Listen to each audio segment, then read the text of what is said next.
É muito bom ter Jesus. É muito bom saber que Jesus existe.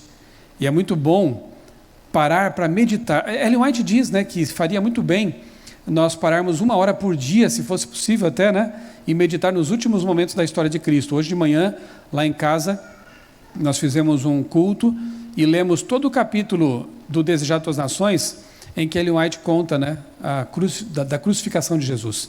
É impossível ler sem embargar a voz. E coube a mim a tarefa mais difícil de ler o capítulo. Em alguns momentos, quase não consegui. É emocionante. E é emocionante porque a gente lembra que ele não foi apenas um revolucionário, como alguns querem. Ele não foi apenas um líder religioso. Quando você lê, por exemplo, João capítulo 8, verso 58, em que Jesus diz assim para os líderes judaicos, e quase foi apedrejado por isso: antes que Abraão existisse, eu sou. Por que eles quiseram apedrejá-lo? Porque usando essa expressão ego eimi, Jesus estava se referindo a Êxodo 3,14, em que Deus aparece para Moisés e diz exatamente a mesma coisa. Eu sou o eu sou. O Deus que te envia, Moisés, para libertar o povo é o Deus eu sou.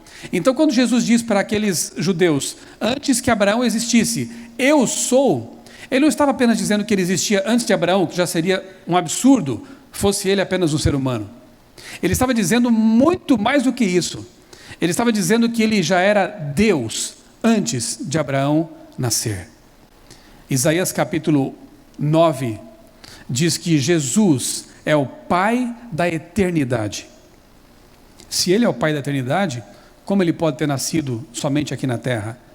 Ou nascido em algum momento da eternidade antes, né? Em algum momento no passado. Se ele é o Pai da eternidade, ele é o próprio Deus. No Apocalipse ele é chamado de Alfa e Ômega, não é o Beta. Porque se ele fosse criado, ele seria o Beta, né? Mas ele é o A e o Z, ele é o primeiro e o último. Em Miqueias capítulo 5, verso 2, é dito que ele nasceria em Belém, porém sua origem é desde os tempos da eternidade.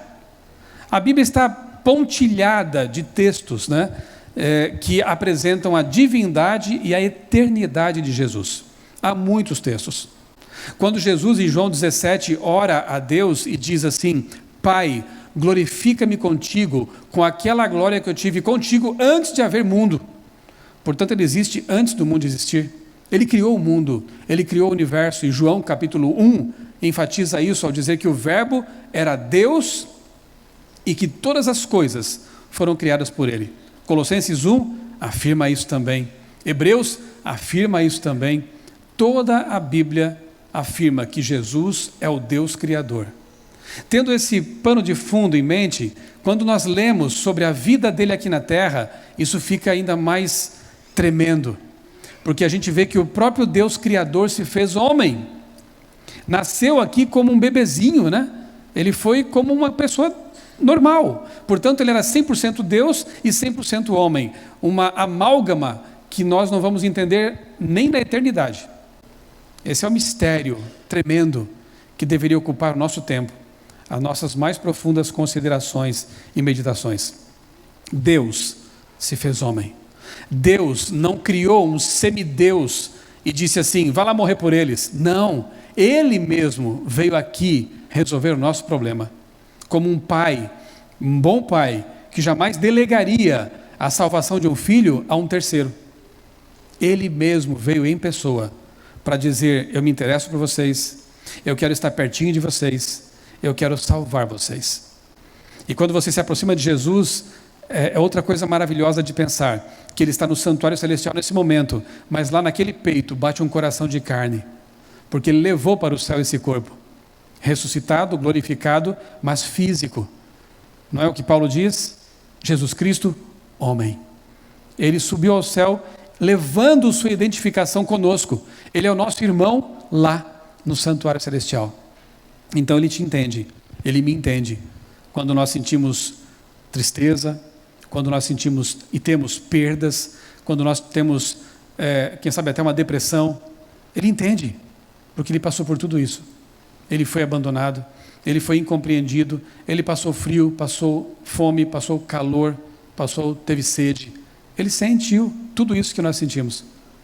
Deus se identificou de um modo especial conosco.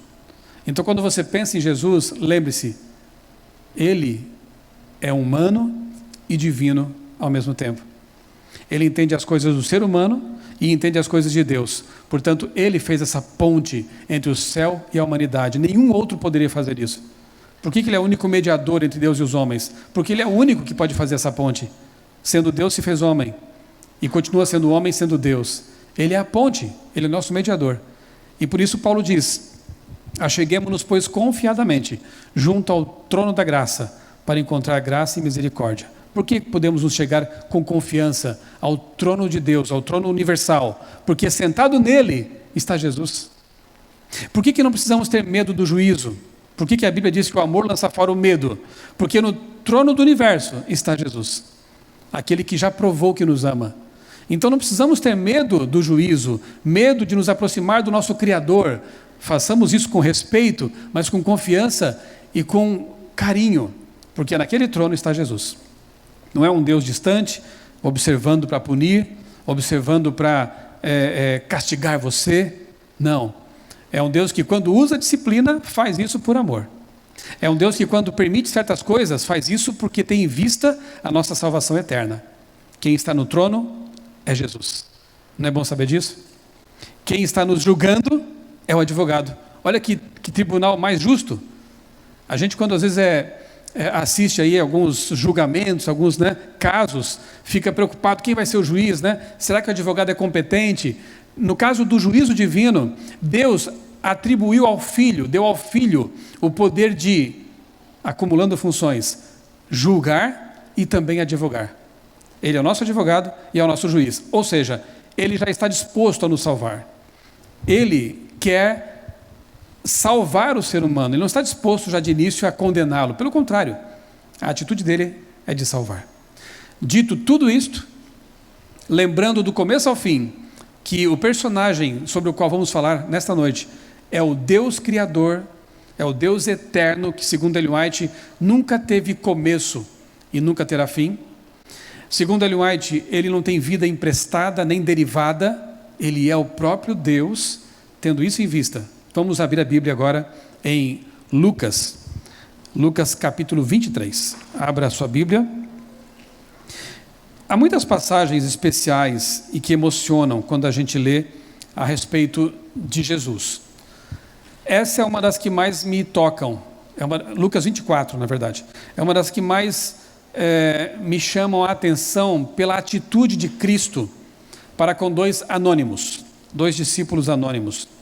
É um texto que me acompanha já há muitos anos e eu gosto de pregar sobre ele.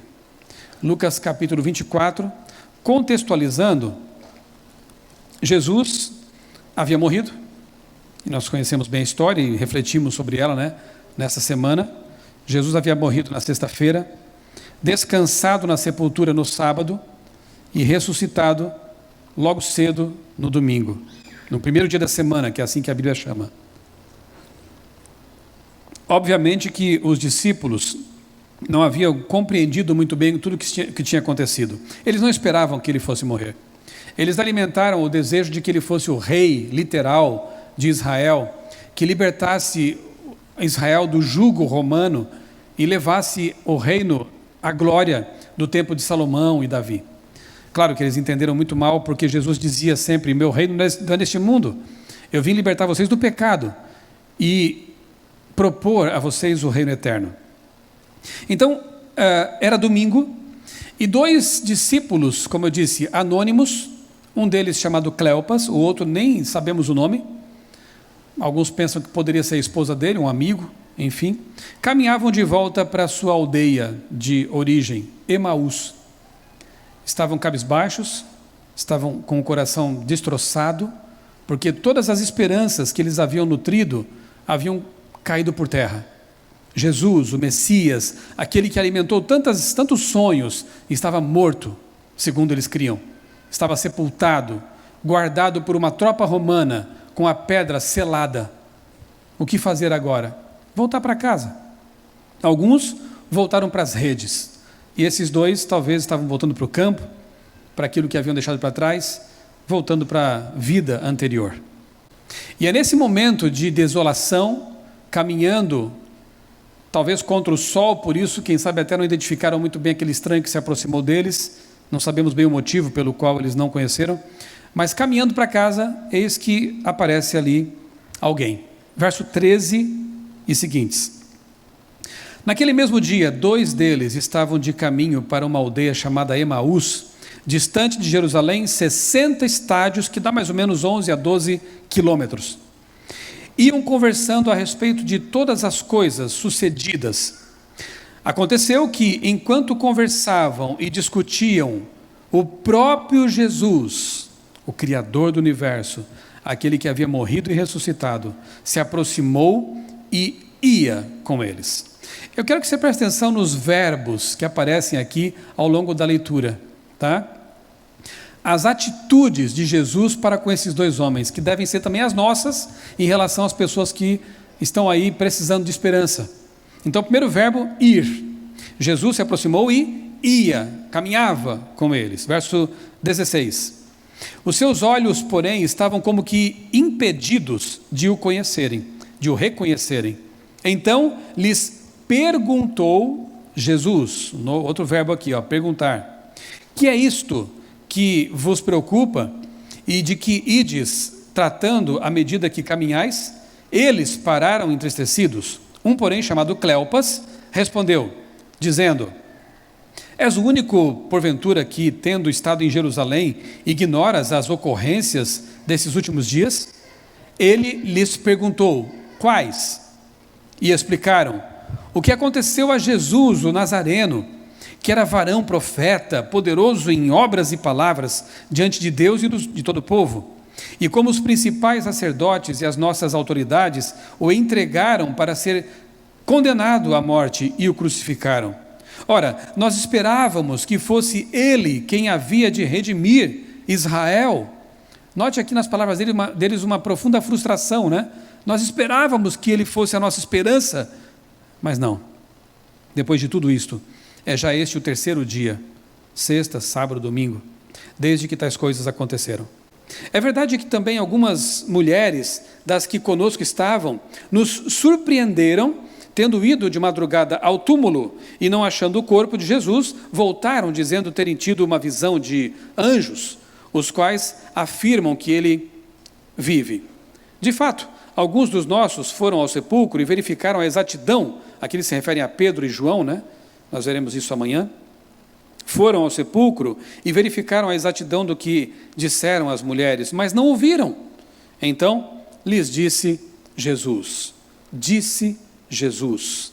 ó nécios e tardos de coração, para crer tudo que os profetas disseram. Porventura, não convinha que o Cristo padecesse e entrasse na sua glória? E começando por Moisés e por todos os profetas, discorrendo por todos os profetas, expunha-lhes o que a seu respeito constava em todas as Escrituras. Quando se aproximaram da aldeia para onde iam, fez ele menção de passar adiante, de seguir caminho, mas eles o constrangeram, dizendo: fica conosco, porque é tarde e o dia declina. E entrou para ficar com eles. E aconteceu que, quando estava à mesa, tomando ele o pão, abençoou-o e, tendo partido, lhes deu. Então se lhes abriram os olhos e o reconheceram, mas ele desapareceu da presença deles. Olha para cá, vamos interromper a leitura nesse ponto aqui, fazer uma pausa, e depois eu quero retomar o relato. Mas antes quero revisar com vocês aquelas palavrinhas-chave que aparecem aqui nessa leitura e que são muito especiais. Primeiro, no primeiro momento, Jesus simplesmente se aproxima daqueles 2 cabisbaixos, casal ou amigos, não sabemos, e ele se limita a caminhar com eles. Ele segue caminho junto. Sabe, há muitos momentos na vida em que Jesus faz exatamente isso com a gente. A gente pode até não saber que é Ele. A gente pode até não saber que Ele está conosco, ou até não sentir isso. Por isso que a fé não deve ser baseada apenas em sentimentos, porque os sentimentos são enganosos, né? A gente tem que ter uma convicção mais profunda do que isso. A gente tem que saber. O sentimento pode confirmar a crença, mas não o contrário. Nós temos que basear nossa fé na certeza. Qual é a certeza? Que Ele disse que nos ama, provou que nos ama, Ele existe e Ele disse que estaria conosco até o fim. Bom, isso é uma crença, é uma certeza absoluta. Pode ser que naquele dia eu acordei de mau humor e não sinta isso, não importa, não muda o que Deus faz. Hoje eu acordei feliz, eu sinto que Ele está comigo, que bom, confirma o que você sabe. Naquele momento Jesus caminhava com eles não sabiam que era Jesus, os olhos estavam como que tapados para perceber isso, a compreensão estava bloqueada, mas Ele estava ali com eles. E há momentos que nós temos que imitar Jesus nesse procedimento. Há momentos que as pessoas talvez não queiram ouvir palavras, mas que elas vão querer saber que nós estamos juntos com elas. Elas vão apreciar uma companhia, um ombro amigo, uma aceitação no silêncio, né? Uma compreensão não manifestada com palavras. Jesus fez isso, caminhou com eles, empatia. Mas Jesus não faz só isso. Chega um momento que Ele quebra o silêncio, e aí Ele pergunta, Ele já sabia, né? Ele é Deus, mas Ele gosta de ouvir. E quando eu penso nesse momento, eu penso assim também, por que eu devo orar mesmo, se Ele já sabe tudo que eu vou falar? Ele sabe até das minhas intenções, Ele gosta de ouvir. É como um pai que, quando chega em casa, o filho pequeno vai contar talvez as mesmas coisas que ele já sabia, né? ou coisas infantis, mas ele gosta de ouvir. É o filho. Ele se interessa. E o nosso Deus, mesmo sendo onisciente, Ele gosta de ouvir. Aqui está uma das provas, né? Por que vocês estão tão preocupados? Por que vocês estão com o rosto tão descaído? Semblante pesado? O que está acontecendo? Ora, Ele era o protagonista daquelas cenas. Ele era o motivo daquilo tudo. Mas Ele perguntou. E aí eles abrem o coração. Para aquele que estava acompanhando a caminhada, para aquele que estava ali interessado. Você é estrangeiro, você não estava aqui, o que aconteceu? Todo mundo sabe o que aconteceu? A publicidade foi ampla, né? Além de ter sido Páscoa, havia multidões em Jerusalém, tinham colocado uma placa, um outdoor naquele tempo, né? Porque não havia placas espalhadas por aí, uma placa escrita nas 3 línguas mais faladas, hebraico, grego e latim. Rei dos judeus. Que história é essa? Quem é esse homem? Muita gente voltou para casa lembrando disso, falando disso, né? Era o assunto daquele dia, daquele momento, daquele fim de semana. Mas aquele estrangeiro não sabia de nada, aparentemente. O que aconteceu? De onde você veio? Onde é que você estava, que você não sabe? Nós esperávamos que Ele fosse redimir Israel, e Ele morreu. Ele nos abandonou. Ele esqueceu da gente, nos encheu de esperanças, e acabou morrendo como qualquer um. Era mais ou menos isso que estava ali, talvez, permeando os pensamentos deles. Jesus escuta,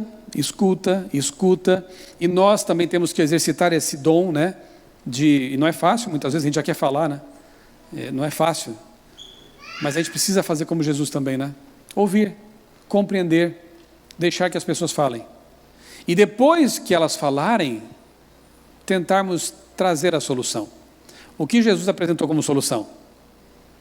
E começando por Moisés e por todos os profetas, explicava-lhes o que a seu respeito constava em todas as Escrituras. Em primeiro lugar, Jesus deu aí uma aula de como dar estudo bíblico, né? Ele usou toda a palavra de Deus, usou todos os profetas, os salmos, possivelmente, promessas e profecias messiânicas, né? Para relembrar o que eles já sabiam. Porque eram judeus devotos, conheciam as Escrituras, mas interpretaram mal. E aí Jesus começa a explicar. Lembra Gênesis 3:15, a primeira promessa messiânica. Lembra do anjo poderoso que apareceu para Josué. Lembra quem era? Lembra do anjo de Jeová que apareceu tantas vezes no Antigo Testamento. Lembram das profecias de Isaías. Lembram de Daniel 8 e 9. No meio da semana, o que diz lá? O príncipe seria morto. E faria um acordo com muitos, né, por essa semana, e salvaria as pessoas. Lembram de Miqueias? Lembram de Ageu? Lembram de Naum? Lembram dos profetas, daquele que disse o desejado das nações? Lembram de João Batista, o que ele dizia? Pois é. E eles talvez tenham ficado, talvez não, a gente vê no relato que eles ficaram surpresos, né? A gente sabia de tudo isso. Como não entendemos? Então Jesus traz a solução, e a solução sempre é a palavra de Deus, não a nossa palavra. Não a nossa opinião necessariamente, mas se a gente puder introduzir a revelação de Deus, aí sim você traz um conselho inspirado seguro, não é? E para isso é preciso conhecer a palavra. O outro momento especial é quando Jesus faz de conta, né, que vai seguir o seu caminho. Valeu, estou indo para casa, para minha casa, estou indo embora. Eles não deixaram. Não, por favor, fica mais um pouco, está tão bom ouvir você falar, está tão gostoso, né? Vamos lá em casa, vamos lá tomar uma cevada, comer um pão integral, né? Vamos ali. E o que eu acho lindo é que o Deus Criador do universo, não tire isso de sua perspectiva, o Deus Criador do universo, com a sua agenda apertadíssima, toma tempo para entrar na casa de 2 discípulos anônimos. Não era a casa de Pedro, dos famosos, João, Tiago. Não, era um tal de Cleopas e o outro que eu não sei quem é. Jesus entrou, Jesus ficou, aceitou o convite. E como eu entendo que este capítulo, de modo muito especial, revela as atitudes do nosso Deus Criador, agora ressuscitado, elas valem para nós também. Portanto, se você orar a Deus, pedindo que Ele faça parte da sua casa, da sua família, do seu casamento, você acha que Ele vai recusar? Ele é cavalheiro, Ele é um gentleman, Ele não vai forçar essa situação, não vai arrombar a porta, mas Ele espera só um convite: fica conosco. Está com problemas no seu casamento? Fica conosco. Está com problemas econômicos, financeiros, emocionais? Fica conosco, Jesus. Ele não vai rejeitar esse pedido. Aliás, tem pedidos que Jesus nunca rejeita. Sabiam disso? Que tem orações que Ele atende 100%? Não é bom saber disso? Algumas a gente sabe que Ele responde assim, né? Espera um pouco. Outras talvez não responda, porque não atenda, não é que não responda. A resposta pode ser um silêncio, mas Ele não vai atender exatamente como você quer, porque Ele sabe que para você não é bom aquilo. E a gente tem que ter tanta confiança em Deus para saber que realmente, se Ele não disse não, é porque é para o meu bem. Mas há orações que Deus só pode dizer sim. Quer um exemplo? Senhor, me ajuda a amar mais a minha esposa. Você acha que Deus vai falar assim? Espera um pouco, não é o momento ainda. Não dá, né? É meio estranho isso. Senhor, me ajuda a ser uma pessoa mais fiel, a ser um bom servo teu e um missionário. Filho, isso não é bom para você, não vou te dar. Não faz sentido. Há orações que são simplesmente um clamor pela promessa de Deus e pela concretização do que Ele mesmo disse. Se Ele disse, amai vossa esposa, amai vosso marido, você acha que se você pedir isso, Ele vai dizer não? Ele vai dizer, espera um pouco. Você está clamando por uma ordem dEle, na verdade. Você está alinhando a sua vontade à vontade dEle.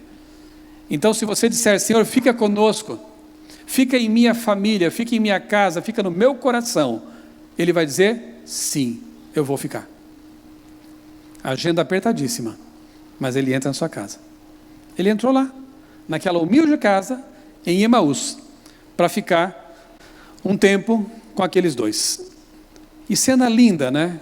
Aqui é dito que quando Jesus pegou aquele pão para parti-lo, eu não sei se foi a atitude típica de Jesus, porque Ele sempre fazia isso, né? Ele dava graças a Deus, partia o pão e dava. Partilha, um gesto dele. Ou se porque viram nas mãos dele as feridas, as marcas. Naquele momento os olhos dele se abriram.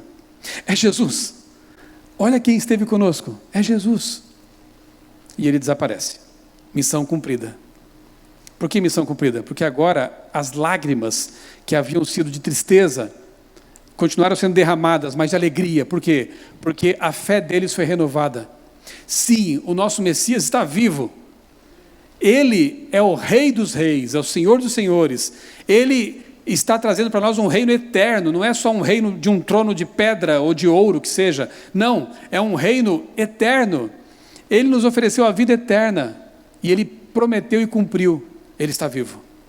É o nosso Deus, é o nosso Salvador. Aqui no verso, a gente fez uma pausa, né? Eu acho que podemos agora retomar a leitura a partir do ponto em que paramos. Lucas, capítulo 24, verso 32.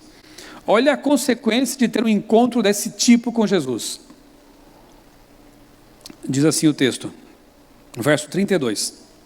Disseram um ao outro, porventura não nos ardia o coração quando ele pelo caminho nos falava, quando nos expunha as Escrituras, e na mesma hora, levantando-se, voltaram para Jerusalém. Quantos quilômetros? 12 quilômetros. Puxa, agora está 24 agora. Olha o que acontece quando alguém encontra Jesus de verdade. Estavam cansados, acho que nem tocaram no pão, não deu tempo. Eles se levantaram, aqui diz, no mesmo momento, eles se levantaram e correram agora para Jerusalém, onde acharam reunidos os 11 e outros com eles, os quais disseram, o Senhor ressuscitou e já apareceu a Simão. Então os dois contaram o que lhes acontecera no caminho e como fora por eles reconhecido no partir do pão. Amém? Eu vejo aqui uma mudança completa de sentimentos, de cenário, né? Uma caminhada de 12 quilômetros triste, arrasados, destruídos, e agora uma corrida de 12 quilômetros felizes, exultantes, cheios de esperança. O que mudou? Um encontro com Jesus. Quando Cristo entra em nossa vida, o coração arde. Sabe uma coisa interessante que aparece aqui nas entrelinhas? Presta atenção. Quando foi que o coração deles ardeu? Quando viram que era Jesus ou antes disso? Antes. Eles mesmos dizem, né, aqui, não ardia o nosso coração quando pelo caminho aquele estranho nos explicava a Bíblia? Irmãos, isso para nós é muito especial, porque nós também não temos o privilégio de ver Jesus agora, fisicamente. Não temos o privilégio ainda de contemplá-lo quando vamos ter, quando na volta dele, pudermos olhar no seu rosto em glória, quando o nosso corpo também for glorificado para isso, para nos permitir isso. Nesse momento, nós apenas cremos, sabemos e também sentimos. Mas podemos ter o coração ardendo também? Sim ou não? Podemos.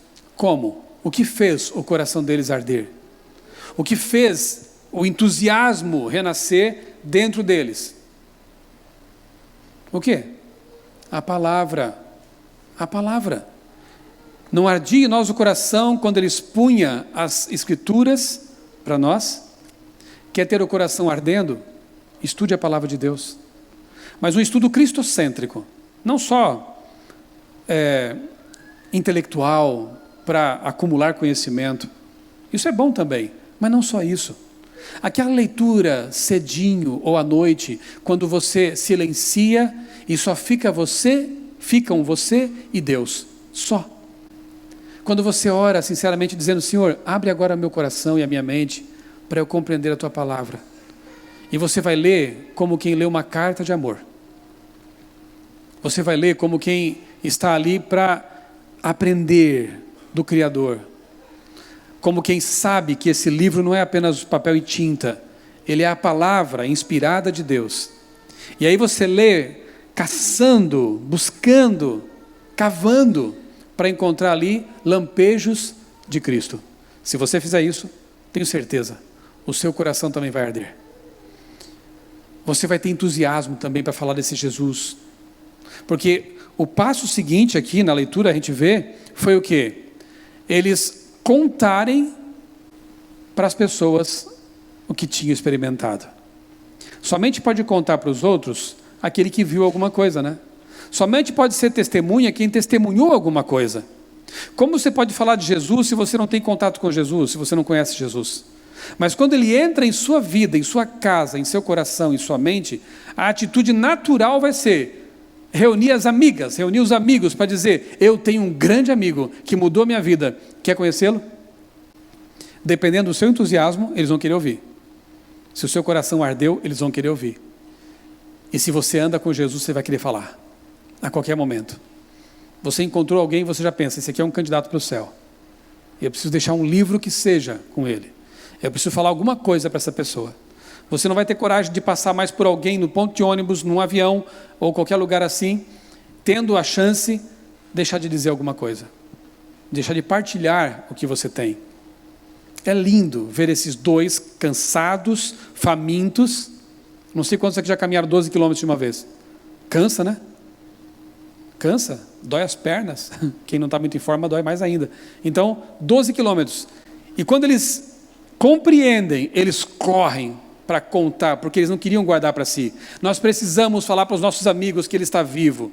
E quando chegam lá, graças a Deus os amigos já sabiam. E eles se reuniram, se abraçaram para festejar juntos a maior notícia de todos os tempos. Cristo estava vivo.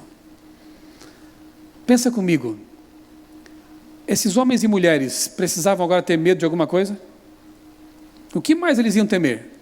Por que aquele Pedro medroso, aquele Pedro vacilante, chega no fim da vida e aí, como diz a tradição, pede para ser crucificado, não como seu mestre, mas de cabeça para baixo? O que aconteceu com esse homem? Todos foram martirizados, com exceção de João. Cadê o medo? Cadê o temor? Eles tinham fugido da cruz, medo. Estavam trancados num cenáculo com medo, mas agora eles estavam se expondo em público, dizendo: quer me prender, prenda, quer me bater, bata, não tem problema. E Paulo disse ainda: se para mim morrer é lucro. O que aconteceu com eles?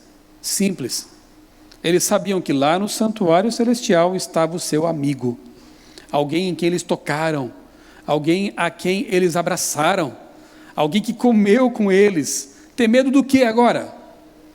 Sabe o que está faltando para nós, irmãos, como cristãos, para abalar esse mundo? Essa convicção de que Jesus é real, de que o Espírito Santo que ele deixou aqui como seu representante é real, é um ser pessoal e divino. Falta essa convicção, e o diabo tem trabalhado exatamente nesse ponto, para fazer com que as pessoas não creiam que Jesus é Deus, homem, e que o Espírito Santo é um ser pessoal que está trabalhando por nós como Jesus trabalhou, o nosso Consolador. Você acha que o diabo está dormindo? Ele não está preocupado exatamente com outras doutrinas, mas com a essencial, que é a divindade, com o nosso Deus, e ele luta contra isso, e dentro da igreja inclusive. Não caia nessa. Jesus é Deus, o Espírito Santo é Deus. Nós cremos num Deus triuno, que está interessado em nossa salvação, e está aqui, por meio do seu Espírito, atuando para a nossa salvação. Em breve eu quero conhecer a Deus, face a face. Hoje a revelação é indireta, por meio de sua palavra, da natureza, da ciência, mas um dia eu quero ver a Deus face a face, e eu quero agradecer esse meu Jesus, porque ele não só me criou, me deu a chance de existir, mas me salvou, me deu a chance de viver eternamente no céu, na nova terra, com ele e com os meus queridos que forem salvos. Não é bom demais isso, irmãos? Conte para as pessoas desse amor, conte para as pessoas desse Deus que quer salvar, quer restaurar, quer levar você para o céu. Ele diz: eis que estou à porta e bato, se alguém ouvir a minha voz e abrir a porta, entrarei em sua casa e cearei com ele e ele comigo. Repito, ele não força a situação, ele espera que você abra. Eu espero que nessa semana de reflexão sobre a vida, ministério e morte de Cristo, você tenha aberto o coração para ele. Se não fez ainda, quem sabe nesta noite? Você precisa ainda abrir o coração para Jesus? Falta você dizer: fica conosco, entre em minha casa. Você que está nos ouvindo na internet, né, atrás da tela de um computador ou de um celular, um tablet, é para você também. Você já pediu para Jesus: entra em minha casa, entra em minha vida, no meu coração? Basta pedir, ele está ali, do lado de fora, esperando que a porta seja aberta, e ele vai entrar. E a ceia para um judeu era muito mais do que apenas uma refeição, era comunhão, era intimidade. Ele quer cear com você, ele quer fazer parte da sua vida. Jesus caminhou com os discípulos de Emaús e continua caminhando conosco. Por isso que eu dei como título da palestra: ele caminha entre nós. Não foi algo que ele fez no passado e nunca mais fez. Ele continua, ele disse: onde 2 ou mais estiverem reunidos em meu nome, eu estarei com eles. Nós cremos isso ou não cremos? Portanto, ele está conosco. E ele disse: antes de voltar para o céu, eu estarei sempre com vocês até o fim dos tempos. Amém? Nunca nos abandonou e não esqueceu da gente. Assim como ele disse que ressuscitaria e ressuscitou, ele disse que voltaria e vai voltar. Ele vem nos buscar, ele vai nos salvar. E a grande prova de tudo isso é o que ele fez por nós lá na cruz. Ao ler a Bíblia e o Espírito de Profecia, a gente percebe que o sofrimento dele foi muito mais psicológico, emocional, do que necessariamente físico. Então, se o físico já foi excruciante, terrível, imaginem como foi para o coração de Cristo, que explodiu de agonia, literalmente, sentir o afastamento do Pai para nos salvar. Ele não encarregou outro, ele veio em pessoa morrer por nós. Ele veio em pessoa dizer que está infinitamente interessado em nossa salvação. E a pergunta é: o que faremos em resposta a tanto amor? O que faremos em resposta a um Deus que fez tanto para nos tirar do problemão em que nos colocamos? Aceite Jesus como seu Salvador. Peça que Ele entre em sua casa e permita que o seu coração fique ardendo de entusiasmo por esse Cristo, por esse nosso amado Jesus, nosso Criador, Senhor e Salvador. Quantos essa noite querem dizer aqui e lá do outro lado: Senhor Jesus, entra em minha vida e sê Tu o meu Senhor, o meu Deus. Louvado seja Deus por essa decisão. E que ela perdure até a eternidade. Como é bom saber que temos um colo tão bondoso e poderoso. Como é bom saber que temos um Deus vivo. A tumba dele está vazia. Não tem seus restos mortais. Porque ele vive. E porque ele vive, eu posso crer no amanhã. Vamos orar em pé.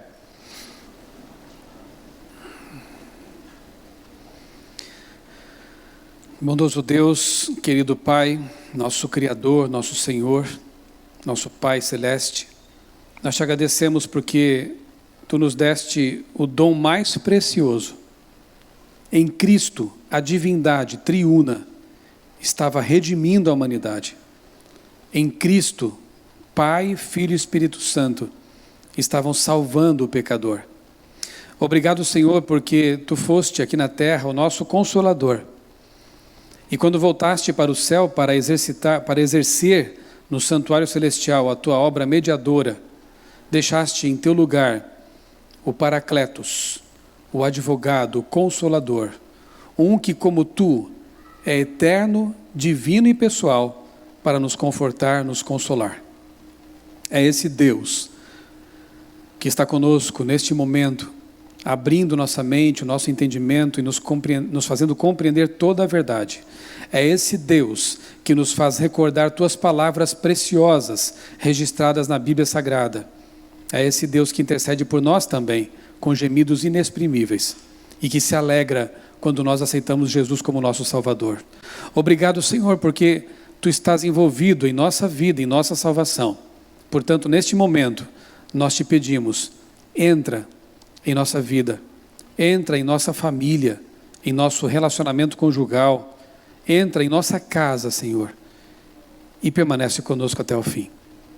Tu prometeste que estaria com os Teus servos até a consumação do século, e nós Te agradecemos por essa promessa e clamamos em nossa vida o cumprimento dela. Bondoso Deus, abençoa os nossos irmãos aqui na igreja e aquele amigo, aquele filho Teu que nos acompanhou pela internet, que ele também seja alcançado por Tua graça salvadora, por Tuas misericórdias, e que nós todos estejamos preparados para em breve Te encontrar quando voltares nas nuvens dos céus. São pedidos e agradecimentos que Te fazemos, ó Pai, em nome do Teu Filho, Salvador e Senhor Jesus. Amém.